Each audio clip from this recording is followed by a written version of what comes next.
Yes sir, maayong buntag sir at sa tanan po na nanonood, nakikinig sa programang Bombo Radyo. Maayong buntag sa tanan sir. Mm. Colonel, unang-una gusto nating alamin, no, para may parating din natin doon sa ating mga kababayan kung kumusta, no, yung mga preparasyon na ginagawa ng PPO Agusan del Sur para masiguro yung seguridad ng ating mga bisita sa paparating na palarong pambansa, Colonel. Yes sir, maraming salamat sa pagkakataon na may pamahagi namin ang aming ginawang preparation para sa nalalapit po nating national event which is the Palarong Pambansa. Actually sir, this is a year in the making, no? Mm. Since na-grant po yung bid na reward po, na award ang Palarong Pambansa sa Agusan del Sur. From that day on po, nagkaroon na kami ng series of meeting para sa aming security preparation for this big event.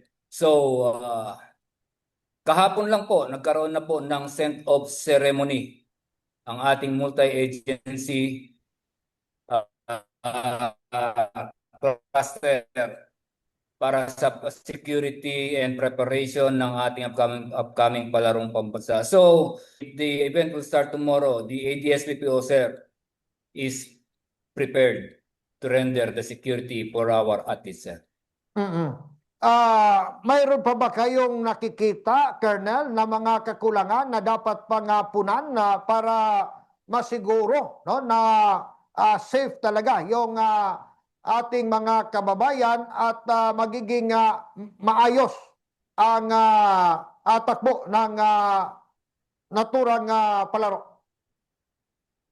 Yes, sir. As much as you wanted, sir, ang gusto po talaga namin is maging tailored fit ang aming security preparation para dito sa ating Palarong Pambansa. So, everything, sir, will depend on the data that being provided to us by the committee or from the DepEd. So, lahat po ng binibigay nila sa aming detalye, kung ano po yung kailangan naming gampanan, ano po yung kailangan naming lagyan ng security, then we will react to that, sir. So as of today, sir, we believe as of today that we have already secured all what we have received data from the DepEd. So wala pa po akong nakikita because wala pa naman pong pagbabago doon sa mga datos na naipasa sa amin ng DepEd regarding kung ilan ang darating, kung mayroon pa ba silang mga karagdagang billeting areas that we need to provide security. So far, sir, sa ngayon wala pa, but we are prepared and we will accommodate everything and all the changes that may come through, sir, as soon as paparating na itong ating big event, sir. Mm-mm. So, maliban, no, sa ating mga kapulisan, sino-sino pa, Colonel, yung magiging kasama ninyo sa pagbibigay ng seguridad, sir? Sir, the security preparation is a composite team. Of course, this will be spearheaded by the PNP. No, we will be providing more than 1,000 PNP security personnel. Of course, nandiyan din po yung ating counterpart from the AFP. No, who will be assisting us in providing security within the boundaries, within the outskirts of this province. So they will be providing also the security. Nandiyan din po yung ating mga tinatawag nating force multiplier. Nandiyan din po yung ating mga kasamahan from the BFP. So, everyone is contributing just to ensure that the upcoming Palarong Pambansa will be safe, secured, and successful, sir. Mm-mm. Doon sa mga naturang binyo, lalong-lalo na, no, sa main venue natin, mayroon, from the time na mag-umpisa na yung palaro, mayroon bang mga do's and don'ts na ipapatupad ninyo, Colonel, sir? Yes, sir. Mayroon po talaga, sir, na mga do's and don'ts na dapat nating ipatupad sa ating mga billet and billeting areas as well as sa mga playing venues, sir. This is to ensure that our athletes are safe and secured. So this will be ipapaskil po namin sa mga entrances, yung mga do's and don'ts, ano yung mga bawal at ano mga hindi pwedeng dalhin pag sila ay pupunta sa mga playing venues at Ganon din po sa mga billeting areas, kung ano po yung mga protocols na dapat sundin ng mga bisita.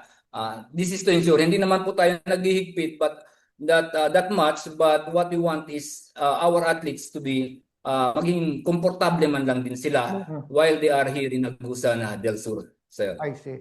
Ano naman, Kernel, ang magiging papel ng ating komunidad, no, lalong-lalo na sa ating mga kababayan dyan sa Agusan del Sur para Yes, matulungan ang ating kapulisan? yes, sir. Salamat kayo, sir.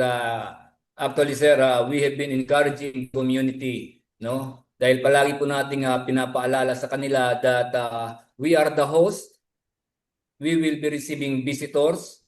So we are encouraging the community to assist us, the PNP, all the security sectors of this Palarong Pambansa, na tulungan po nila kami upang masigurado po natin na magiging maayos po ang kabuuan ng duration of this event. So any information po from the community, we will be there to evaluate. Any recommendation from the community, we will be there to initiate. So, ganun po, nais po namin humingi ng panawagan para sa ating community na makipag-coordinate po sa inyong kapulisan upang masigurado po natin na magiging maayos, matiwasay at successful ang ating palarong pambansa, Mhm. sir. Sa pagkakaalam ninyo, Colonel, mayroon na bang dumating o is it possible next week may dumating na mga atleta, sir? Advanced delegates, actually, their purpose para makita lang yung building areas nila, Mm. yung pagkain nila, saan manggagaling. So, we have received call, the Region 5. They are now in Bayugan City. But as information we have received, most of the delegates will be starting coming over on the May 11, sir. 10, Right. 11 onwards. Mhm. So, by the way, Colonel, kumusta naman yung coordination ng PPO Agusan del Sur at ng ating provincial government, sir? Well, sir, wala po tayong problema dyan pagdating po sa coordination, cooperation at assistance, no? Everything that we requested, they provide, and everything that they have instructed, we obey. Ganun lang po, sir, ang aming nagiging protocol dito sa PPO with the Agusan, with the provincial government of Agusan del Sur. Wala pong dapat nagpapataasan dito. What we need is a coordination and cooperation.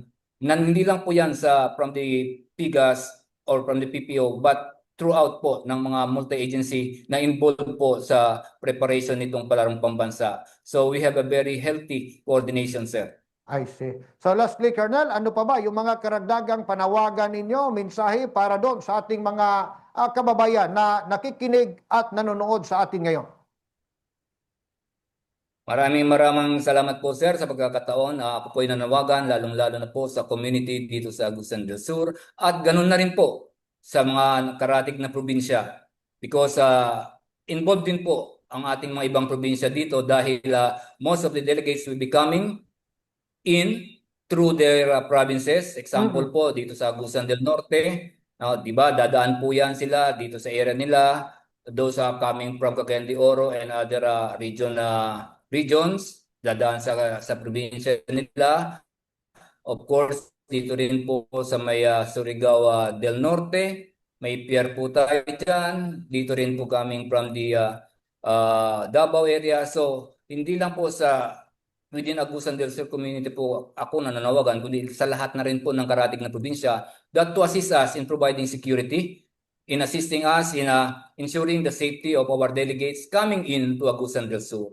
So, ako po bilang Provincial Director ng Agusan del Sur, taos puso po nga nagpapasalamat na hanggang sa ngayon po, continuous po yung aming communication with the community and they are also responding every panawagan namin to assist us. So from henceforth sir, sa lahat po ng community ng Caraga region, tulungan niyo po kami, provide us the necessary information, assist us in securing the safety and security and ensuring the success of this big event, which is the national event or the Palarong Pambansa.